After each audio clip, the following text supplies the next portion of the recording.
The PDP has not yet taken action on any of this following crisis. And so we will be taking up issues arising from the crisis of the Rivers State PDP governorship race at this time, this Thursday, on Kakaki, the African Voice. We're joined today by Engineer Bex Dagogo Jack OFR. He's the immediate past chairman, Presidential Task Force on Power, and currently also a governorship aspirant on the platform of the PDP for Rivers State. You're welcome. It's good to have you.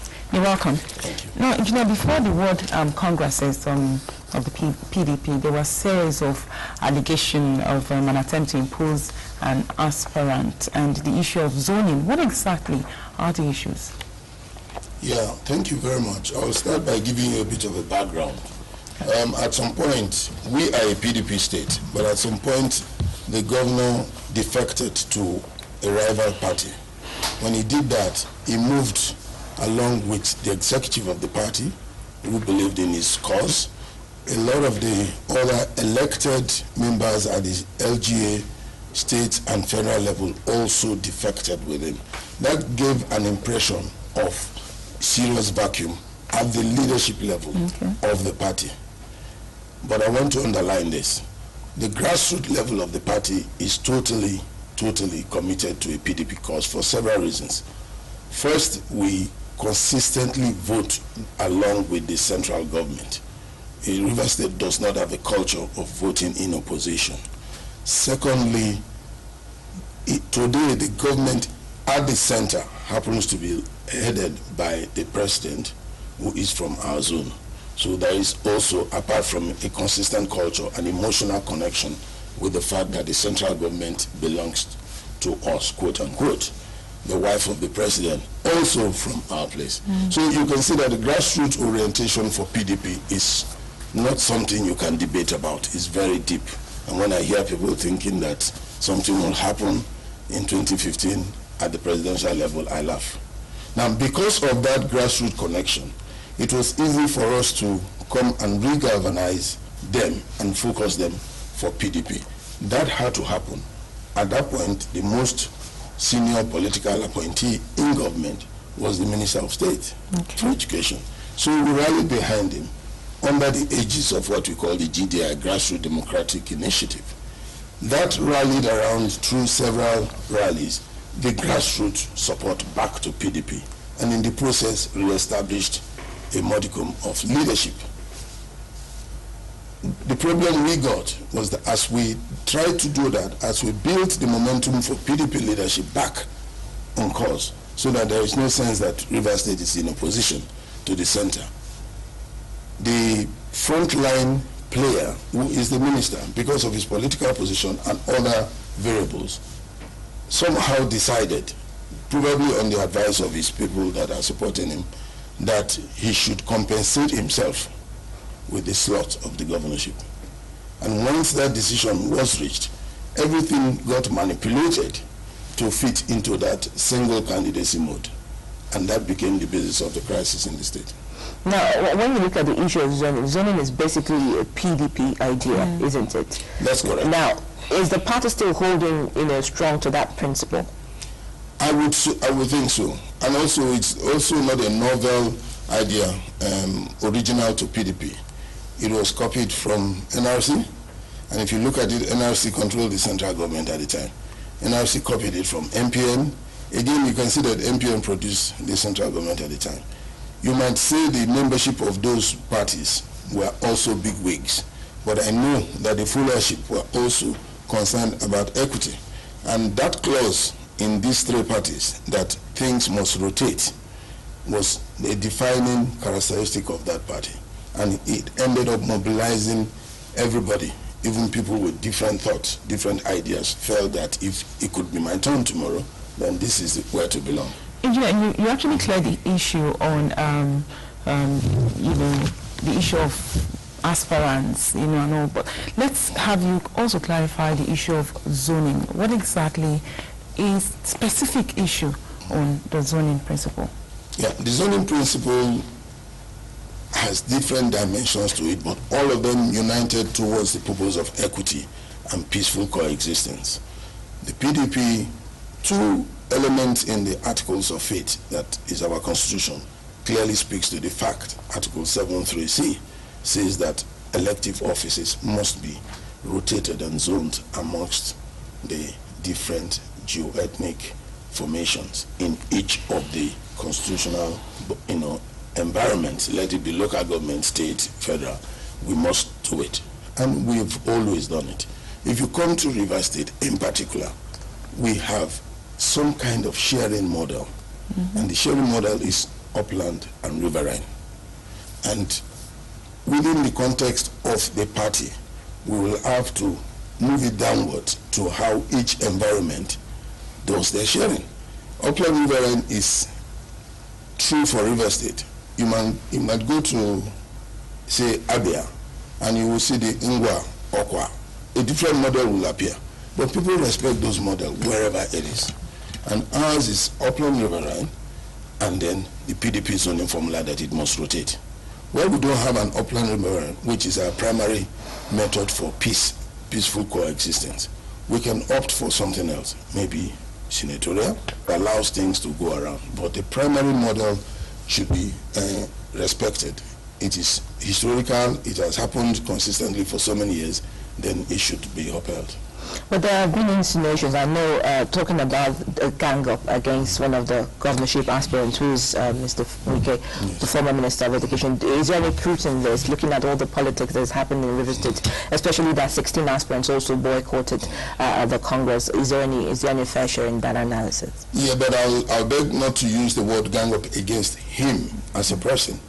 But there is a united position against the fact that one Ikwere son, they are brothers nevertheless, but somebody from Ikwere finishes for 8 years, another person from Ikwere goes in, is going to destroy the peace of our place. So we are united, but to gang up against him, I'll need to see what parameters you're talking about, because I can count at least 4 of the aspirants who are way better prepared for governorship position, and that does not include me, because I don't want to judge myself, but I can count at least 4 that can do this job way better than he is, by way of preparation, by way of, if you like, experience. Now, I would have thought that since he was the one that put back the party structure in the state, that there will be a united position to support him for these these elections. We know quite well that there's been a lot of talk about the fact that he is a query, the governor, the 7th governor is also a query, and it's going to destroy the chances of the PDP in 2015. Now, do you think it was a wise decision to boycott the World Congresses in the first place? Yes, I do so. Especially when the things that should happen did not happen before the Congress, which was what registers are we using, which was how many days were members of the party allowed to interact even with the process, which was the people should not be ambushed. But then we got to know about the panel that was coming to conduct the World Congresses. It was at the nick of time. And at that time, it was clear, with the resources available online everywhere, that 4 of those people were coming straight out from the one candidate's pocket. The other was coming straight out from the pocket of his anchorman in the party. So there's no reason why we should go into that kind of competition, especially when the candidate, the aspirant in question, Barrister Wike, has earlier boasted, to the surprise of many, that all of us, he will beat us in our words. Engineer, so the only way we can do that is to do what he has done. Engineer, is it right to say now that the PDP in River State is in crisis? The PDP in River State is going through the challenge of somebody who we trusted to lead and re-establish the party in the state, who also decided that he would choose how he gets compensated. That is the bottom of the problem. You call it crisis, it is a problem. But the former minister, if you go by analysts and a lot of pundits that are in the press, is saying that, while he is going around the local governments and campaigning, and of course, trying to sensitize the electors that the other aspirants are busy waiting to be endorsed in Abuja. Is there any truth in that as well? No, there is no truth. It's propaganda. But again, you use the word campaign. you will know that the timetable for different activities are well mapped out.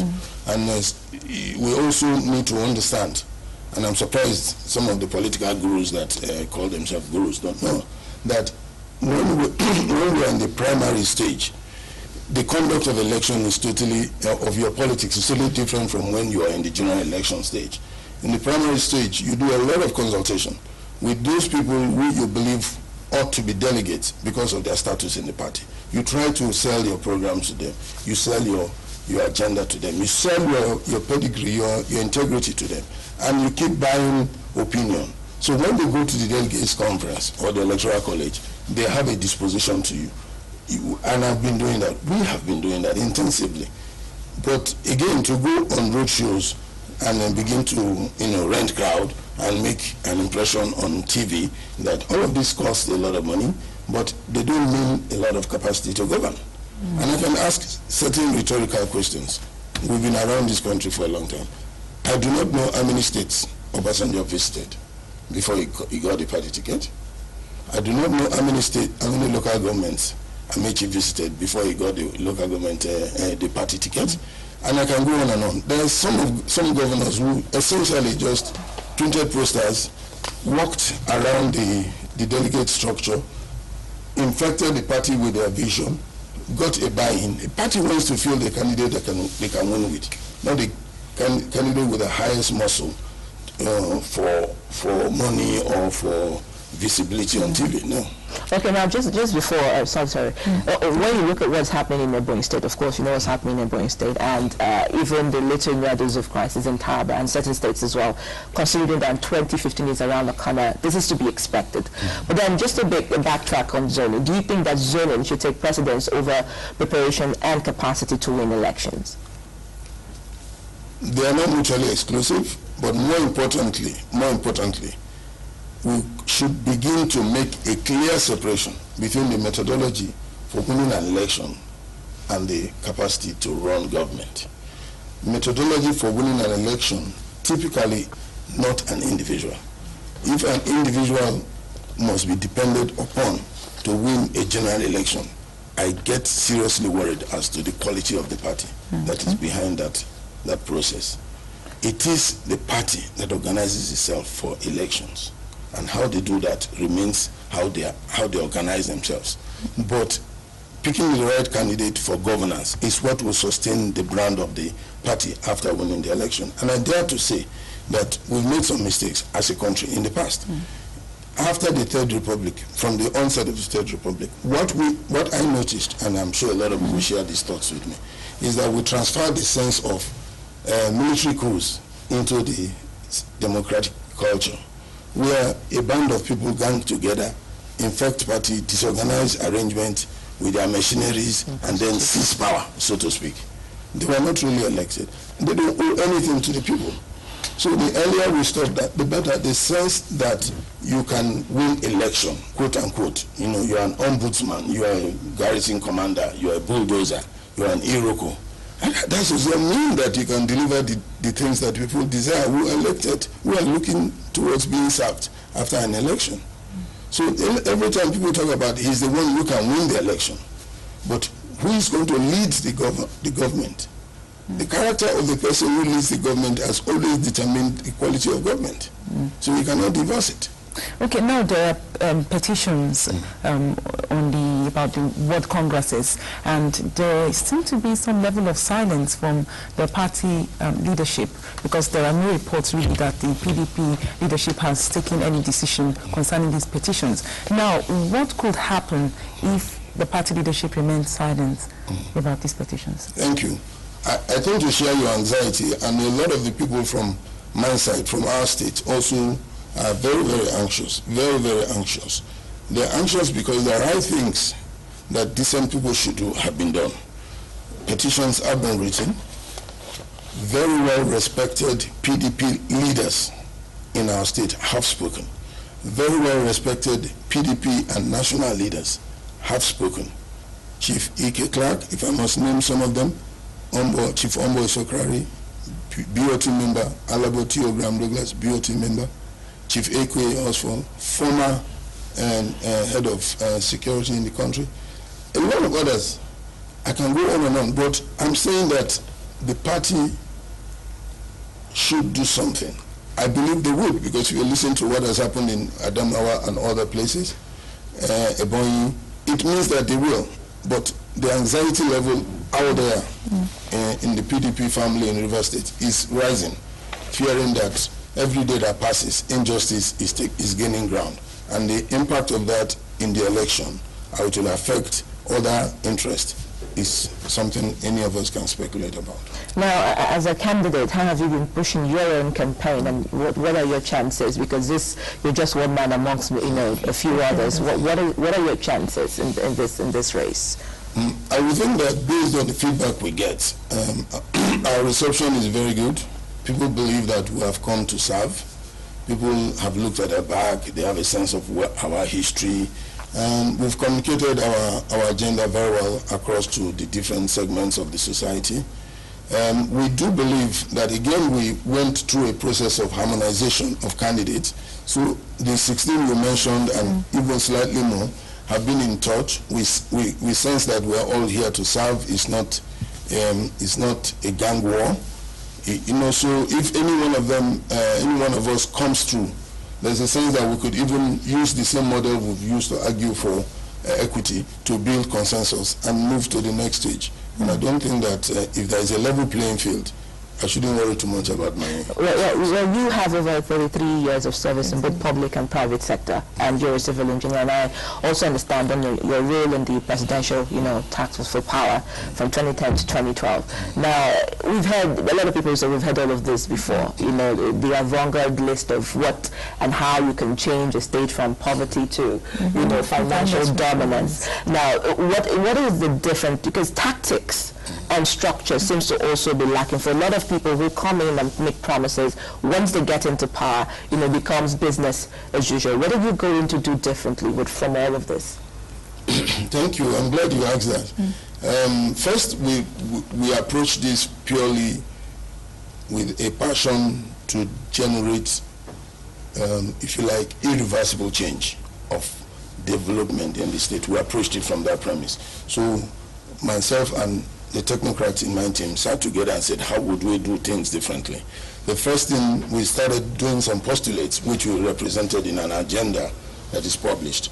First, we recognized that we have to know what we are capable of doing before we start doing. A lot of people get there, and then they start to look for what they are capable of doing, and they get jumbled up. So we want to establish what is our baseline revenue and leverage capacity. So what is possible? How much is possible by way of revenue? Then what can we leverage off? Equity, debt, aid, whatever. When you put that together in one basket, you have a sense of what you have. Then after that, we will now commit ourselves to planning out roadmaps in specific sector areas that we have deficiencies, huge deficiencies that will leapfrog us to development. So we're going to have technical. I would think that it will be led by expatriates, but with our locals right behind them. So we'll have roadmaps in each of the sectors that we want to be dominant in the near future. The roadmaps will now be integrated and prioritized, so we know what should happen before which. And once we've done that, we're all, if you like, bound to behaving according to the plan that we brought before ourselves. Then we will establish, if you look at background that I have, if you like, a monitoring and evaluation professional by training and exposure. So we will establish one of the best monitoring and evaluation agencies you can find anywhere in the world, because we found out that in spite of the goodwill of government, monitoring and evaluation has become a major basis for project failure.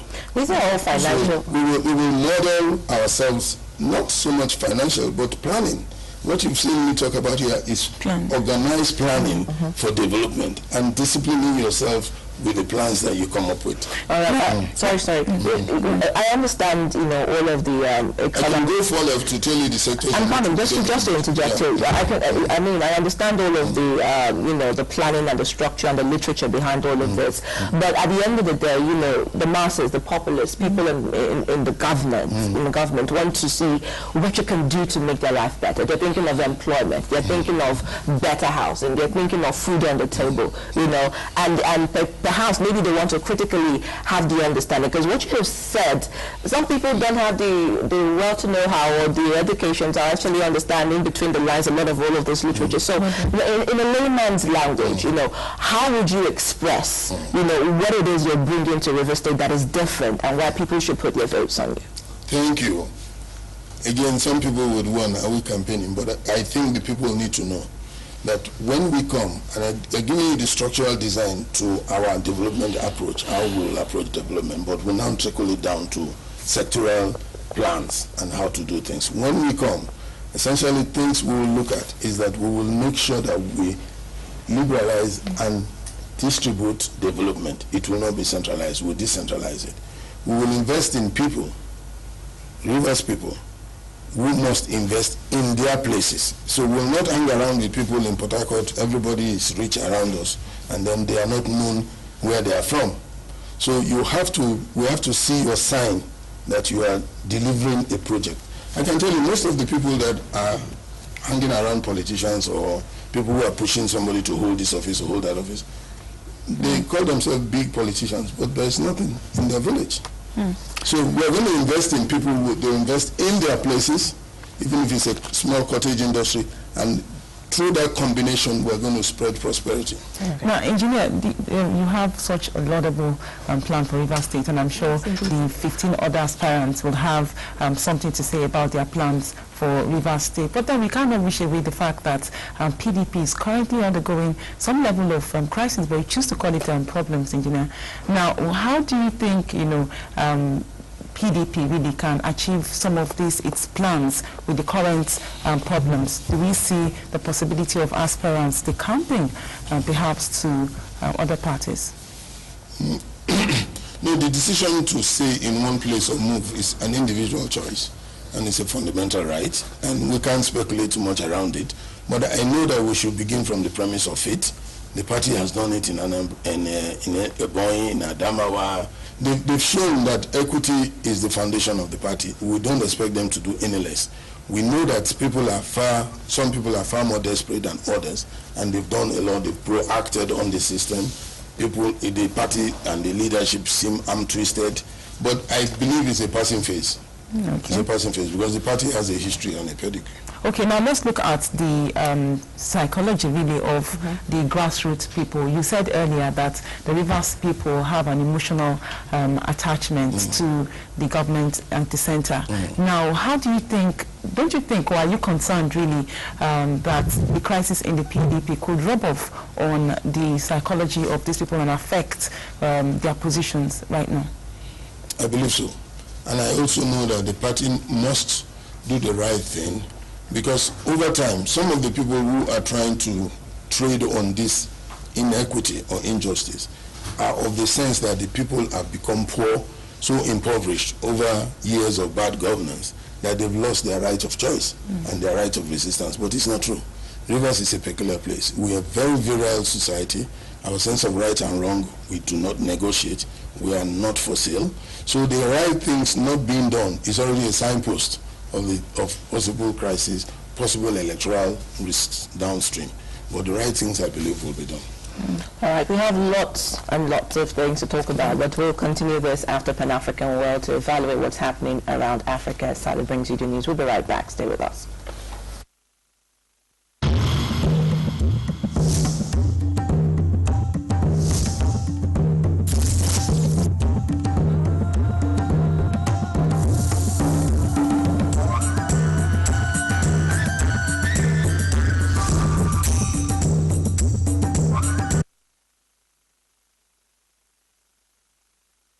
Welcome to the news desk. This is Pan-African World.